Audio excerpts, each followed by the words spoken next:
क्या कह रहा है क्वेश्चन, इसमें कह रहा है कि एक्सरसाइज 11.3 है और क्वेश्चन नंबर तुम्हारा 13 है। कह रहा है कि इन द फॉलोइंग केसेस, जैसे ए केस है, बी केस है, सी केस है, डी केस है, ई केस है, ये सारे केस में determine whether the given planes are parallel और परपेंडिकुलर। ये प्लेन का इक्वेशन है, तो ये जो प्लेन का इक्वेशन है वो दोनों प्लेन आपस में पैरेलल हैं। प्लेन बहुत बड़ा बड़ा होता है, दो दीवार देख लो तो आमने सामने का दीवार देख लो, यहाँ पे पैरेलल है, या फिर ऊपर और नीचे का दीवार देख लो, ये फर्श का और जिस पे दीवार खड़ा है वो परपेंडिकुलर है। तो दीवार पैरेलल था कि परपेंडिकुलर था, या अगर दोनों में से अगर कोई नहीं था, ना ही पैरेलल था और ना ही परपेंडिकुलर था, तो उनके बीच कुछ एंगल बन रहा होगा।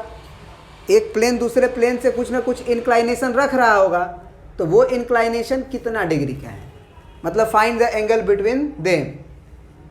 तो सबसे पहले ये बताओ कि प्लेन का परपेंडिकुलर होना या प्लेन का पैरेलल होना, तो प्लेन का कुछ दिया नहीं रहता है, प्लेन के नॉर्मल का दिया रहता है।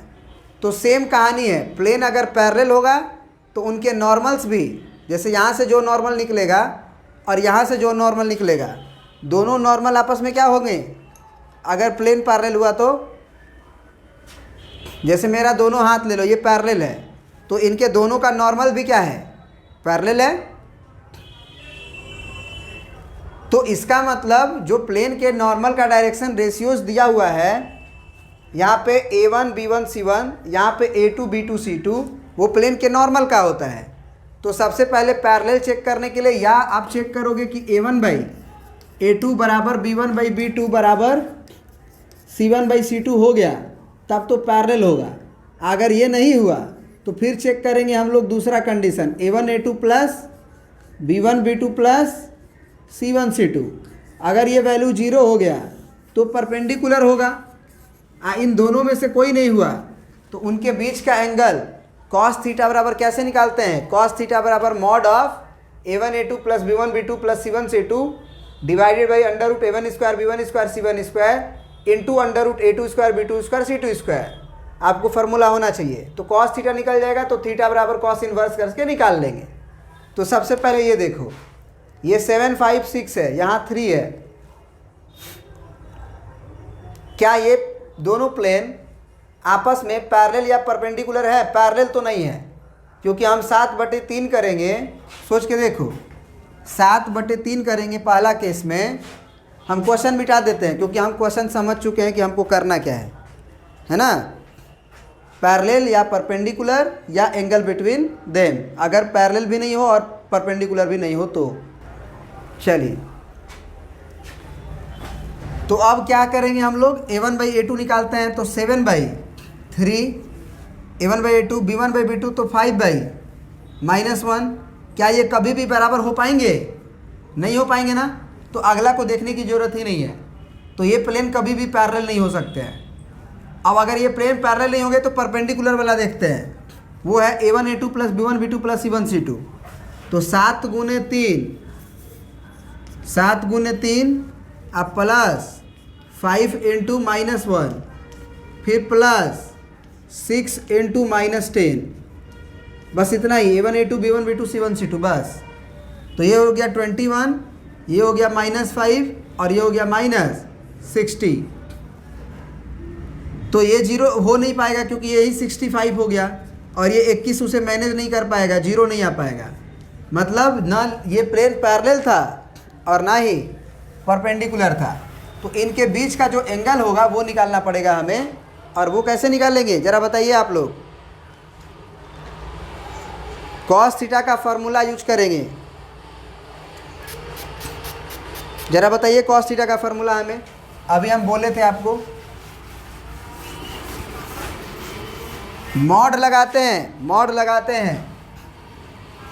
तो कॉस थीटा बराबर A1 A2 plus B1 B2 plus C1 C2 divided by under root A1 square A2 square A1 square B1 square C1 square plus plus लिखते जाएंगे, फिर under root A2 square plus B2 square plus C2 square. तो ये कितना हो जाएगा 7 गुने 3 plus 5 गुने -1 प्लस 6 गुने -10 डिवाइडेड बाई अंडर रूट 7 का स्क्वायर 49 प्लस 5 का स्क्वायर 25 प्लस 6 का स्क्वायर 36 फिर अंडर रूट यहाँ पे 3 का स्क्वायर 9 प्लस 1 का स्क्वायर 1 प्लस 10 का स्क्वायर 100। ये मॉड लगा देंगे। क्या इसका कैलकुलेशन हमको करने की ज़रूरत है? आप कर लोगे ना। यहाँ पे नेगेटिव आएगा, देखो 10 60 और -65, तो नेगेटिव आएगा तो मॉड ले लेना, मॉड, क्योंकि एंगल बिटवीन कभी भी प्लेन्स पूछा है तो वो एक्यूट एंगल के बीच का प्लेन पूछा है, मतलब ऐसा एंगल जो एक्यूट हो वो पूछा जाता है, तो वो निकाल लोगे। अब दूसरा क्वेश्चन देखते हैं। ये भी लिख लेना, थीटा बराबर कॉस इनवर्स करके मॉड लिखना, कॉस इनवर्स, क्योंकि एंगल बिटवीन अगर प्लेन्स पूछा है तो थीटा पूछा है, कॉस थीटा नहीं, तो थीटा बराबर कॉस इनवर्स ऑफ दिस। अब क्वेश्चन नंबर बी देखते हैं। क्वेश्चन नंबर बी जो है वो आपस में पैरेलल है क्या, चेक करो।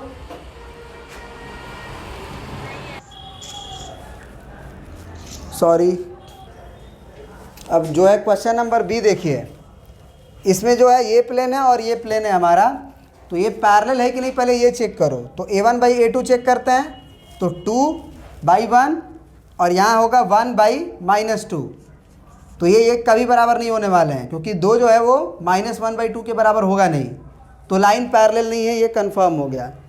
अब जो है परपेंडिकुलर चेक करते हैं, तो परपेंडिकुलर के लिए a1a2 plus b1b2 plus c1c2, तो आँख मूंद के अगर करोगे तो गलती होगा। देखो यहाँ पे क्या गलती होगा, 2 × 1 करोगे a1a2 हुआ, b1b2 करोगे तो 1 × यहाँ से 1 और वहाँ से -2 हुआ, और c1 जो है वो 3 है, और वहाँ पे अगर तुम 5 लिख दोगे तो गलत है, क्योंकि यहाँ पे 5 जो है वो कांस्टेंट टर्म है, तो इस प्लेन को सबसे पहले रीअरेंज करके x y z में बदलना होगा, क्योंकि इसमें z है ही नहीं, कांस्टेंट टर्म केवल 5 है, तो 0 × z लिखेंगे।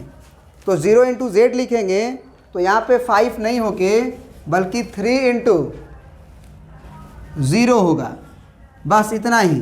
तो ये 2 हुआ, ये -2 हुआ, ये +3 हुआ, सॉरी 0 हुआ, तो ये कहानी ख़त्म, तो ये 0 हो गया। तो अगर 0 हो गया तब लाइंस प्लेन्स क्या हो गए, परपेंडिकुलर, तो लिख देंगे प्लेन्स आर परपेंडिकुलर। अब जो है क्वेश्चन नंबर 3 पे आते हैं, सी नंबर पे, इसको प्रिंट कर लीजिएगा। अब चलिए क्वेश्चन नंबर सी देखते हैं। सबसे पहले पैरेलल चेक करते हैं, तो पैरेलल के लिए a1/a2 तो 2/3 और b1/b2 का मतलब -2/-3 और c1/c2 का मतलब 4/6। तो यहाँ तो बराबर आ रहा है, क्योंकि माइनस माइनस कट जाएगा, ये भी 2/3 है इसके बराबर, और 2 से ये भी कट जाएगा, 2 दूना 4, 2 तिया 6, तो 2/3 बराबर 2/3 बराबर 2/3। तो अगर ये लाइन अगर ऐसा आ गया तो ये लाइन पैरेलल होगा, सॉरी लाइन नहीं प्लेन्स, तो क्या लिख देंगे, प्लेन्स आर पैरेलल। अब जो है आपका क्वेश्चन नंबर डी है वो आप चेक कर सकते हैं। क्वेश्चन नंबर हमको लग रहा है कि डी भी जो है वो आपस में पैरेलल ही होगा, क्योंकि हु बहू तो प्लेन लिखा हुआ है वही है ना, केवल कांस्टेंट टर्म डिफर किया है। ये 2x - y3z 2x - y3z, तो कांस्टेंट टर्म केवल डिफर कर रहा है, तो लाइन प्लेन्स पैरेलल होंगे, और अगर कांस्टेंट टर्म भी डिफर नहीं करता तो एक ही प्लेन हो जाता, सेम प्लेन हो जाता ना, अगर कांस्टेंट टर्म भी डिफर नहीं करता है तो ये प्लेन भी पैरेलल है। इसमें थोड़ा सा दिक्कत हो सकता है, क्योंकि यहाँ पे आपको x का टर्म नहीं दिया है, तो आपको x का टर्म बनाना पड़ेगा। तो 0 × x plus 1 × y plus 1 × z और -4 बराबर 0 कर सकते हैं। अब a1 a2 b1 b2 check कर लें आप, तो आप क्या कर लो, ये प्लेन्स पैरेलल तो नहीं होंगे ना, नहीं होंगे। परपेंडिकुलर के लिए 4 इंटू 0 कहानी ख़त्म, 8 इंटू 1 8। ये प्लेन्स आपस में परपेंडिकुलर भी नहीं होगा, तो इसमें एंगल बिटवीन प्लेन्स निकालने की ज़रूरत पड़ेगी और ये फार्मूला यूज होगा। कर सकते हैं कि नहीं? हो जाएगा ना। फार्मूला में अब वैल्यूज रखना है, A1 ये है, B1 ये है, C1 ये है, A2 ये है, B2 ये है, C2 ये है। कोई दिक्कत? चलिए अब आ जाते हैं क्वेश्चन नंबर 14 में।